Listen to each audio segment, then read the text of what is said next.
Jadi saya mau kutip dulu itu supaya kita bisa tahu bermakna dan kita bisa hidupkan itu apa yang dikatakan tadi. Jadi saya mau ulas dulu sedikit. Satu, kemarahan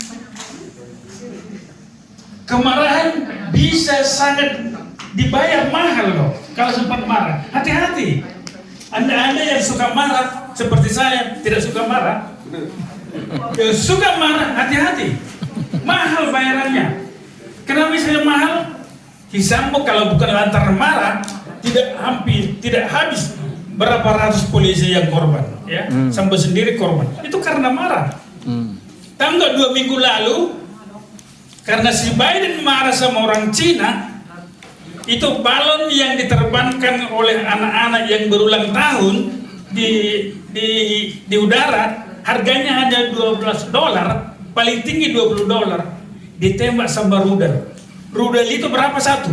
39.500. Ada 2 balon yang ditembak. Jadi kalau $39.500 kali 2 sudah berapa belas ribu. Itu hanya karena marah. Yang satu lagi yaitu, jadi hati-hati jangan marah ya. Kalau enggak betul-betul ada tujuannya, pikir-pikir dulu kalau mau marah. Yang kedua mengenai iman.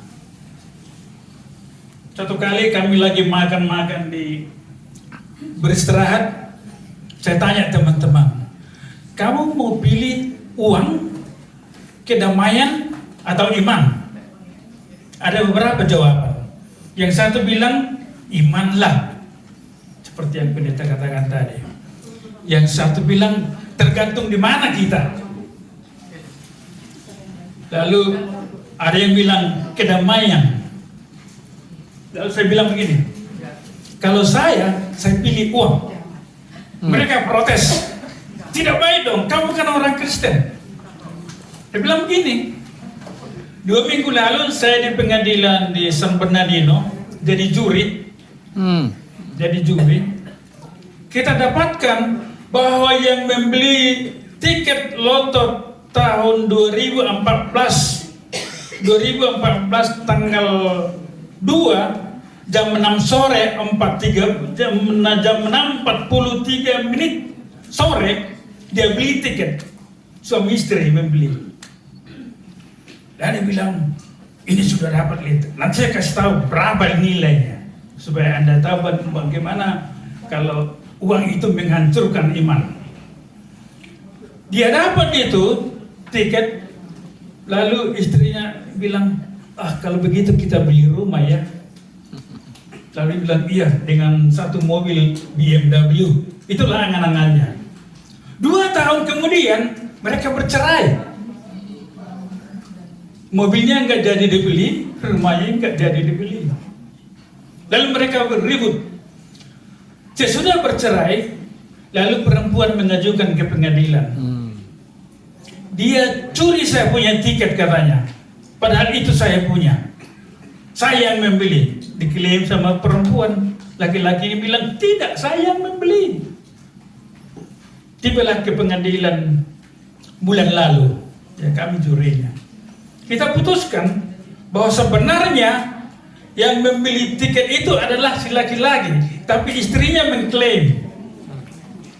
Saya mau buktikan bahwa sebenarnya uang yang paling penting. Kenapa? Bayangkan, tanggal 4 tahun 2014 Agustus jam 6:34 dibeli tiket. Tahu nggak nilainya? Yang menang $26 million. Bagaimana kamu tidak rontok hatimu sebesar apapun imanmu kalau 26 million, ya kan? Itu alasan saya untuk belajar. Lalu yang penting lihat perempuan dan laki-laki ini suami istri, orangnya gelandangan. Di mana imanmu kalau 26 million kamu dapat? Lalu dapat hadiah. Jadi yang dibagi, ada yang bilang dibagi. Memang itu di pengadilannya begitu. Kita berdebat juga, tidak dibagi. Yang disahkan artinya kita putuskan laki-laki yang berhak karena dia yang membeli. Itulah rontoknya iman Pak Pendeta di Amerika ini.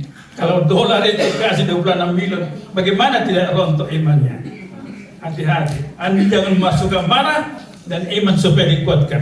Kira-kira begitu pesan saya. Apakah saya menang? Menurut saya menang karena uang itu yang mengatur segala sesuatu sampai ke pengadilan. Zaman kan segitu. Bayar juri duti dibayar mahal loh. 5 attorney-nya yang laki-laki, 5 attorney-nya perempuan, 10 attorney dalam pengadilan itu gara-gara yang 26 miliar. Dan saudara-saudara dulu, itulah kehebatannya di Amerika ini. Kalau sudah uang bisa atur semua. Terima kasih.